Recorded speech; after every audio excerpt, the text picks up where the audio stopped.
South ఇండియాలోనే biggest sorry store మన Varahi silks మన విజయవాడ ఎంజీ రోడ్ లో డిసెంబర్ 4వ తారీఖున ఘన ప్రారంభం.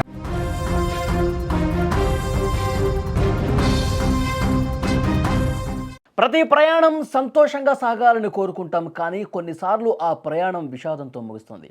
నిమిషాల నిర్లక్ష్యం, అతి వేగం లేదా అకస్మాత్తుగా జరిగిన పొరపాటు తీరని కడుపు కోతను మిగులుస్తున్నాయి. రోడ్డు ప్రమాదం రూపంలో మృత్యువు కాటేస్తే ఆ కుటుంబం జీవితాంతం కోలుకోలేని దుఃఖంలో మునిగిపోతుంది.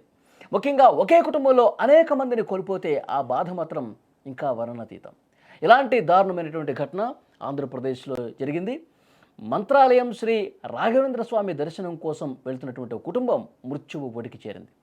కర్నూలు జిల్లా ఎమ్మిగనూరు నియోజకవర్గం పరిధిలో ఈ రోడ్డు ప్రమాదం జరిగింది. స్థానికంగా ఉన్న కొటేకల్ గ్రామం సమీపంలో 2 కార్లు అతి వేగంగా ఢీకొన్నాయి. ఈ భయంకరమైనటువంటి ప్రమాదంలో ఒకే కుటుంబానికి చెందిన 5గురు మృత్యువాత పడ్డారు. 2 అమాయక చిన్నారులు కూడా ఉండటం మరింత బాధ కలుగుతోంది. దృశ్యాల్లో కూడా చూస్తూ ఉన్నారు. కారు ఏ విధంగా నుజ్జు అయిపోయిందో చూస్తున్నారు. ముందు పాటు మొత్తం కూడా ఏ విధంగా తునాతునకలు అయిపోయిందో. ఆన్ ది స్పాట్ 5గురు చనిపోయినట్టుగా సమాచారం వస్తుంది. ప్రమాదానికి సంబంధించి మరింత ఇన్ఫర్మేషన్ తెలుసుకుందాం. మా ప్రతినిధి కిరణ్ సిద్ధంగా ఉన్నారు ఫోన్లలో. కిరణ్, చెప్పండి. కర్నూలు జిల్లాలో ఘోర రోడ్డు ప్రమాదం చోటు చేసుకుంది. ఎమ్మినూరు మండలం కొట్టెకల్లు దగ్గర 2 కార్లు ఢీకొనడంతో అక్కడికక్కడ 5 మంది మృతి చెందారు.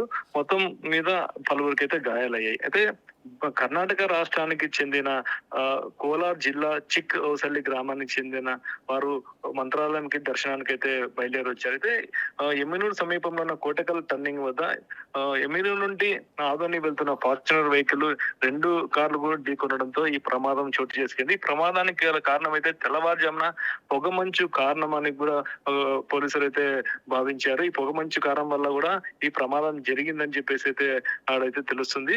ఎట్టకేలకు మంత్రాలయం దర్శించుకోవడానికి వెళ్తున్న కుటుంబ సభ్యులు మొత్తం కూడా ఒకే కుటుంబ సభ్యులు మొత్తం 5 మంది మృతి చెందడం అనేది తీవ్ర విషాద ఘటనలు అయితే చోటు చేసుకున్నాయని చెప్పొచ్చు. అయితే ప్రస్తుతం వాళ్ళ బంధువులకి ఇన్ఫర్మేషన్ అందించారా ఈ ప్రమాదానికి సంబంధించి? బంధువులు అయితే ఇన్ఫర్మేషన్ అయితే బంధువులకి అందించారు. బంధువులు కూడా బయలుదేరినట్టు తెలుస్తుంది. అయితే కర్ణాటక రాష్ట్రానికి చెందిన వెంకటేష్ కుటుంబ సభ్యులు ఏదైతే డిజైర్ వాహనంలో అయితే మొత్తం 7 మంది అయితే కుటుంబ సభ్యులు మంత్రాలయంకి అయితే దర్శించుకోవడానికి అయితే బయలుదేరగా అందులో ఒక 2 పసిపిల్లలు ఉన్నారు. మిగతా 5 మంది అయితే పెద్ద పిల్లలు ఉన్నారు. అయితే దీంట్లో మొత్తం 5 మంది చనిపోయారు. 2 తీవ్ర గాయాలని అయితే తెలుస్తుంది. వెంకటేష్ కుటుంబ సభ్యులు వీరంతా. అయితే ఈ 2 వాహనాలు ఢీ కొట్టడంతో రిజర్వ్ వాహనంలో వాళ్ళకి ఒకటే ప్రమాదం జరిగి 5 మంది చనిపోయారు. అయితే ఫార్చునర్ వాహనం ఢీకొనడంతో ఫార్చునర్ లో ఎయిర్ బ్యాగ్స్ ఓపెన్ కావడంతో అక్కడ ఫార్చునర్ వారికి స్వల్ప గాయాలతో వాళ్ళైతే బయటపడడం అయితే జరిగింది. ఇప్పుడు ఈ ప్రమాదంలో కార్ అయితే నుజ్జు కావడంతో మృతదేహాలు అలాగే చిక్కుకుపోయాయి. ఆ మృతదేహాలు చిక్కుకున్న వారిని బయట తీసేందుకైతే సహాయక చర్యలు అయితే చేపట్టారు. మొత్తం మీద బంధువులకి ఇక్కడే ఏదైతే రోడ్ లోనే మృతదేహాలకి పోస్ట్మార్టం చేసి బంధువులకి అప్పచెప్పే ప్రయత్నంలో అయితే అధికారులు అయితే సిద్ధం చేస్తున్నట్టయితే తెలుస్తుంది. గతంలో మనం చూడొచ్చు, చిన్నటేకూరు దగ్గర వద్ద బస్సు ప్రమాదం జరిగిన వెంటనే ఎక్కడైతే ఆ మృతులకి అక్కడే పోస్ట్మార్టం చేసి అక్కడ కొంచెం అన్ని కూడా సైంటిఫిక్ గా మొత్తం నమూనాలు తీసుకొని మళ్ళీ తరలించారు. ఇక్కడ కూడా సేమ్ అదే పద్ధతిలో రోడ్ లోనే పోస్ట్మార్టం చేసి అంటే బంధువులకు అప్పచెప్పే ప్రయత్నాలు అయితే అధికారులు అయితే సిద్ధం చేస్తున్నారు. అయితే కిరణ్, షిఫ్ట్ డిజైర్లో ఉన్న 7గురిలో 2 చిన్నపిల్లలు అని చెప్పారు కదా, చిన్నపిల్లల పరిస్థితి ఏంటి? చిన్నపిల్లలు ఒక బాబు అయితే చనిపోయినట్టు తెలుస్తుంది. మిగతా వాళ్ళు 4 పెద్దవాళ్ళు అనేది తెలుస్తుంది. మెట్టగలు ఒక బాబునైతే మృతదేహం బయటికి తీశారు. మిగతా మృతదేహాలు 4 మృతదేహాలు అక్కడే ఉన్నట్టయితే అధికారులు ఇంకా సహాయక చర్యలు చేపట్టారు. మృతదేహాలు చిక్కుకున్న మృతదేహాలు తీసేందుకు ప్రయత్నాలు ఇంకా మొదలు పెట్టారు. కిరణ్, పోలీసులు ఏమన్నా అఫీషియల్గా ప్రకటన చేశారా? పొగమంచే కారణం అని చెప్తున్నారా, లేకపోతే ఏమన్నా అతివేగం, నిర్లక్ష్యం ఇవి ఏమైనా ఉన్నాయంటారా? అంటే ఇక్కడ ఈ ఎమ్మినూరు దగ్గర ఉన్న కోటకల్ దగ్గర ఈ మలుపు అయితే చాలా ప్రమాదకరం. ఈ మలుపు వద్ద చాలా సంఘటనలు అయితే ప్రమాదాలు చాలా చోటు చేసుకున్నాయి. ఇదే మలుపు దగ్గర ఆ మలుపు కూడా ఒక కారణం, ప్లస్ పొగ మంచు కూడా ఒక కారణంగా తెలుస్తుందని చెప్పి పోలీసులు అయితే భావిస్తున్నారు. ఈ ప్రమాదం స్పీడ్ కావచ్చు, ప్లస్ పొగ మంచు కావచ్చు, 2 కూడా ప్రమాదానికి కారణమని చెప్పేసి పోలీసులు అయితే భావిస్తున్నారు. ఓకే కిరణ్, అది ఈ ప్రమాదానికి సంబంధించిన దృశ్యాలు మీరు స్క్రీన్ మీద కూడా చూస్తూ ఉన్నారు. ఎంత హృదయ విదారకంగా ఉన్నాయి చూడండి. ఆ కారు మొత్తం కూడా డిజైర్ కారు వైట్ కారు పూర్తిగా ముందు పాటు నుజ్జునుజ్జైపోయింది. అందులో ఉన్నటువంటి మృతదేహాలన్నీ కూడా ఎక్కడికక్కడ ఇరుక్కుపోయి బయటికి తీయటానికి కూడా కొంత కష్టంగా ఉన్నటువంటి పరిస్థితి కనిపిస్తోంది. ఇంకా అక్కడ రెస్క్యూ చేస్తూ ఉన్నారు.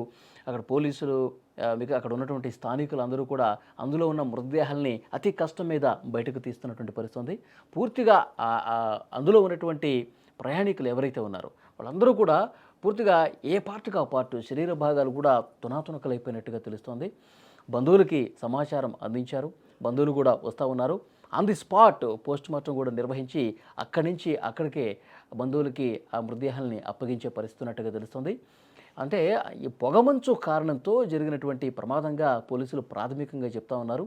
వీళ్ళు మంత్రాలయానికి వెళుతుండగా, దైవ దర్శనం కోసం వెళుతుండగా ఈ ప్రమాదం జరిగింది. మొత్తం కూడా వీళ్ళ బంధువులు, ఇతర కుటుంబ సభ్యులందరూ కూడా శోకంలో మునిగిపోయినటువంటి పరిస్థితి. దైవ దర్శనానికి వెళుతున్నటువంటి క్రమంలో ఒక్కసారిగా ఈ ప్రమాదం జరగడంతో, ఆ దేవుడి దగ్గరికి వెళుతున్నటువంటి క్రమంలో జరగడంతో నిజంగా వాళ్ళ బాధ ఇంకా ఎక్కువైపోతుంది. రాఘవేంద్ర స్వామిని మనం నమ్ముకుంటాం కదా, ఎందుకు ఈ విధంగా ఆ దేవుడు చేశాడని చెప్పి వాళ్ళు కన్నీళ్లు పెట్టుకుంటున్నటువంటి పరిస్థితి కూడా ఉంది. కుటుంబ సభ్యులు వే ఉన్నారు. వాళ్ళు ఇంకా ఆ ప్రమాద ఘటనా స్థలానికి ఇంకా చేరుకోలేదు. మరొక గంటలో వెళ్ళే అవకాశం కనిపిస్తుంది. పోలీసులు అయితే వాళ్ళకి ఇన్ఫర్మేషన్ ఇచ్చారు. అయితే ఫార్చునర్ కార్ని ఢీకొట్టడంతో ఫార్చునర్ కార్లో ఉన్నటువంటి ఎయిర్ బ్యాగ్స్ ఓపెన్ కావడం వల్ల అందులో ఉన్న ప్రయాణికులు వాళ్ళు స్వల్ప గాయాలతోనే బయటపడ్డట్టుగా సమాచారం వస్తుంది. కానీ ఈ డిజైర్ కారు మొత్తం ఏ పార్ట్గా పార్ట్ పూర్తిగా అసలు ఏ విధంగా ఛిద్రమైపోయిందో చూడండి. స్క్రీన్లో మీరు చూస్తుంటే ప్రమాద తీవ్రత ఏ స్థాయిలో ఉందో అని కూడా అర్థమవుతుంది. ఇంకో బాధాకరమైనటువంటి విషయం అంటే అందులో 2 చిన్నపిల్లలు ఉన్నారు. ఆ చిన్నపిల్లల్లో ఒక బాబు ఆన్ ది స్పాట్ చనిపోయినట్టుగా తెలుస్తుంది. ఇంకా మిగతా వాళ్ళ పరిస్థితి ఏ విధంగా ఉంది? 7గురిలో 5గురు చనిపోయారు. 2 పరిస్థితి అత్యంత విషమంగా ఉన్నట్టుగా సమాచారం వస్తుంది. సో వాళ్ళని హుటాహుటిన ఆసుపత్రికి కూడా తీసుకెళ్లి చికిత్స అందిస్తున్నారు. వాళ్ళకి సంబంధించిన అప్డేటు మరొక గంటలో వచ్చే అవకాశం ఉంది.